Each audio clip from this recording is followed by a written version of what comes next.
வணக்கம். இப்போ ஃப்ரிட்ஜ் இல்லாமல் தக்காளி பயன்படுத்துறது எப்படின்னு நான் சொல்கிறேன். ஒரு அகலமான தட்டு இல்லாட்டி தரையில் தேவையான அளவு நாட்டு தக்காளி வாங்கி காய்வெட்டாக இருக்கிற பழங்களை கீழ் வரிசையில் அடுக்கி வச்சிடணும். கனிந்த பழங்களை மேல் வரிசையில் அடுக்கி வச்சிடணும். இப்படி வச்சோன்னா நீண்ட நாள் தக்காளி ஃப்ரெஷ்ஷாகவே இருக்கும். கொஞ்சம் குளிர்ச்சியான இருட்டான பகுதியில் வச்சோன்னா நல்லது. அடுக்கும்போது பார்த்திங்கன்னா நல்லா இருக்கிற பழங்களாக செக் பண்ணி தான் அடுக்கணும். வாங்கும்போதோ இல்லாட்டி கடையிலையோ கொஞ்சம் நஞ்சு பிஞ்சு போய் இருக்கிற பழங்களெல்லாம் முதல்ல பயன்படுத்திடணும். அதுக்கப்புறமா பழுத்த பழங்களை பயன்படுத்தணும்.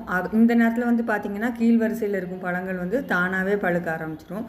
தக்காளி விலை கம்மியாக இருக்கும்போது இந்த மாதிரி வாங்கி நம்ம பயன்படுத்தலாம்.